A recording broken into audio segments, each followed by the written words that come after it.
नमस्कार दोस्तों, स्वागत है आप सभी हमारे YouTube चैनल सच्ची कहानी में। दोस्तों, एसपी साहिबा एक भिखारी का भेष बनाती है। फटे पुराने मैले कुचले कपड़े पहनती है और थाने में पहुंच जाती है। जब दरोगा देखता है तो हवलदार से कहता है कि इसको यहां से निकालो, अगर ये नहीं निकले तो इसे धक्का देकर यहां से बाहर निकाल दो। उसके बाद जैसे ही दरोगा को पता चलता है कि सामने जो गरीब लड़की के भेष में है यह यहाँ की एसपी साहिबा है, तो एकदम से वह अपनी कुर्सी से उठकर एसपी के पैरों को पकड़ने लगे। क्या हुआ था, इससे आगे और किस वजह से एसपी साहिबा इस तरह से उस थाने के अंदर गई थी, पूरी कहानी की सच्चाई जानने के लिए वीडियो को अंत तक जरूर देखें। दोस्तों, यह घटना झारखंड के धनबाद की है। धनबाद में एक परिवार रहता था जिसमें माता पिता के अलावा एक छोटी बेटी भी थी। बेटी पढ़ने लिखने में बहुत होशियार और तेज थी कि वह कुछ बड़ा बनकर अपने माता पिता का नाम रोशन करेगी और समाज के लिए भी अच्छा काम करेगी। समाज में हो रही गलतियों और भ्रांतियों को सुधारने का एक यूनिक तरीका वह अपनाएगी।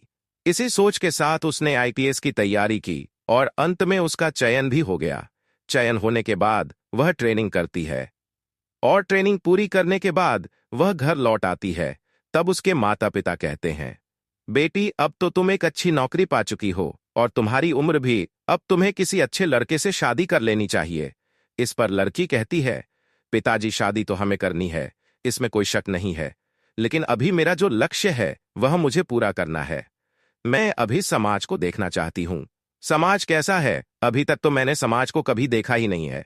मैं सिर्फ एक कमरे में बैठकर पढ़ाई करती रही हूं और ज्ञान अर्जित किया है, लेकिन पिताजी, समाज में किस तरह के लोग रहते हैं, किस तरह की घटनाएं घटित होती हैं और हमें कैसे उनका सामना करना है, यह सब देखना चाहती हूं।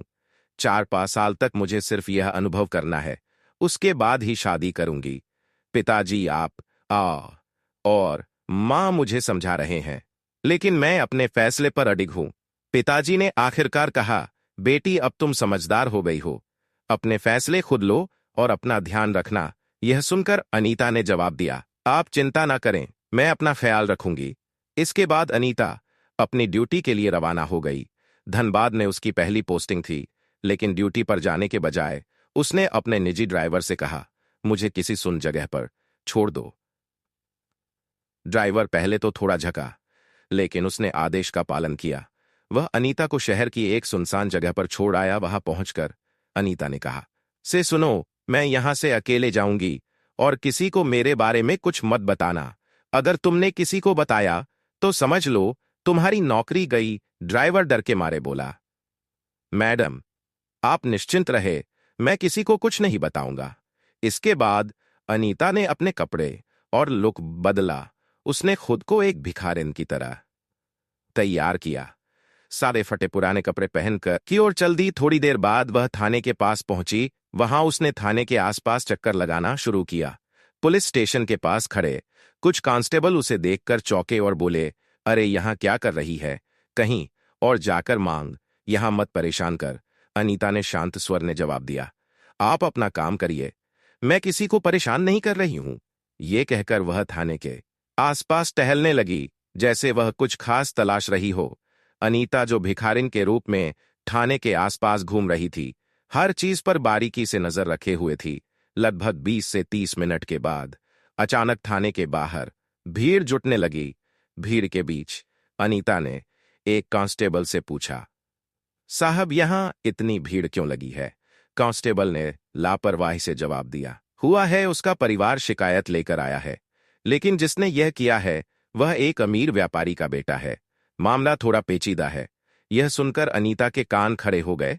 उसने देखा कि भीड़ में लड़की का परिवार रो रहा था और वहीं आरोपी के प्रभावशाली परिवार के लोग अपनी शक्ति का प्रदर्शन कर रहे थे।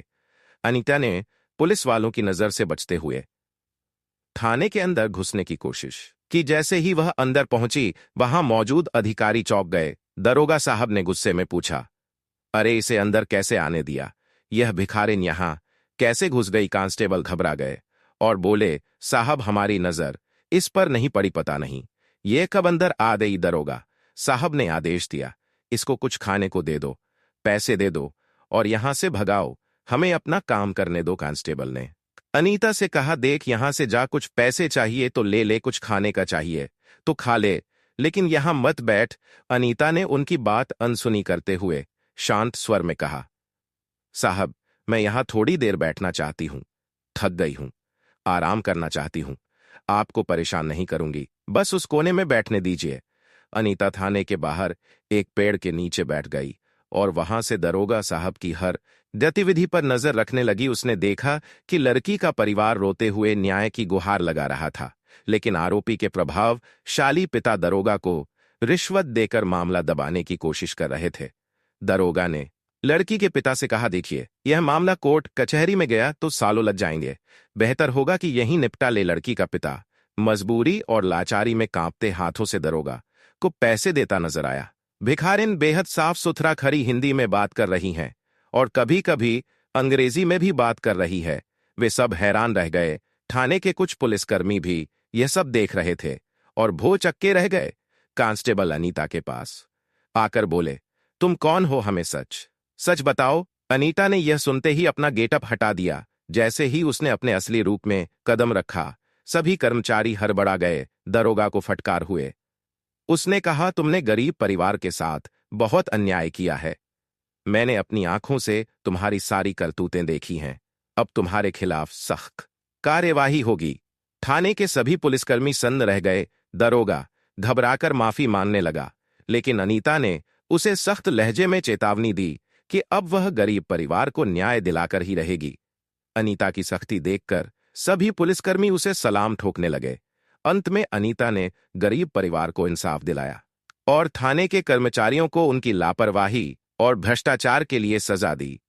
अनीता, जो अब अपने असली रूप में आ चुकी थी, थाने के पूरे स्टाफ को लाइन हाजिर करने का आदेश दिया।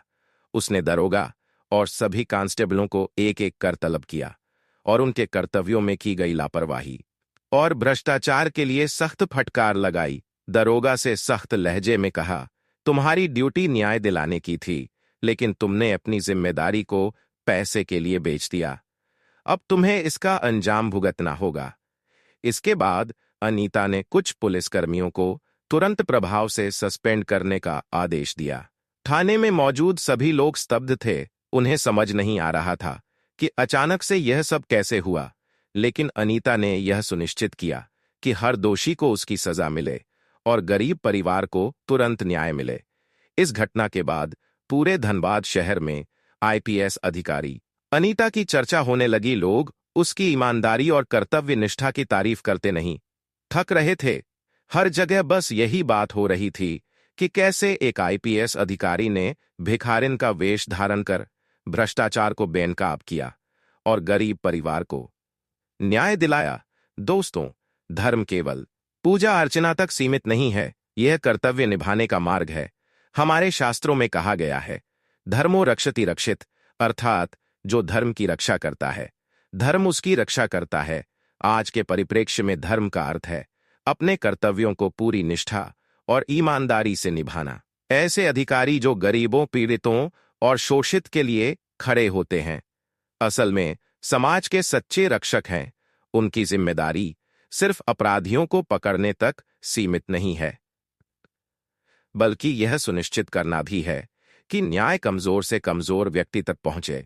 दोस्तों, इस कहानी को सुनाने का मेरा उद्देश्य किसी की भावनाओं को आहत करना, किसी को ठेस पहुंचाना या परेशान करना बिल्कुल नहीं था। मेरा उद्देश्य केवल आपको जागरूक करना, सचेत करना और सतर्क रहने के लिए प्रेरित करना है। इस पूरी घटना ने आपके दिल और दिमाग को सोचने पर मजबूर कर दिया होगा कि हमारे समाज में क्या हो रहा है और हमें इनसे कैसे निपटना चाहिए।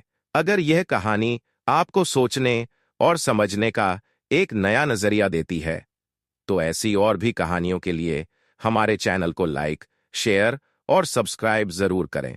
आपकी जो भी राय कमेंट बॉक्स में लिख सकते, लोगों के साथ शेयर कर सकते हो। वीडियो अगर अच्छी लगी हो तो वीडियो को लाइक और चैनल को सब्सक्राइब जरूर करें। मिलते हैं दोस्तों किसी और वीडियो के साथ।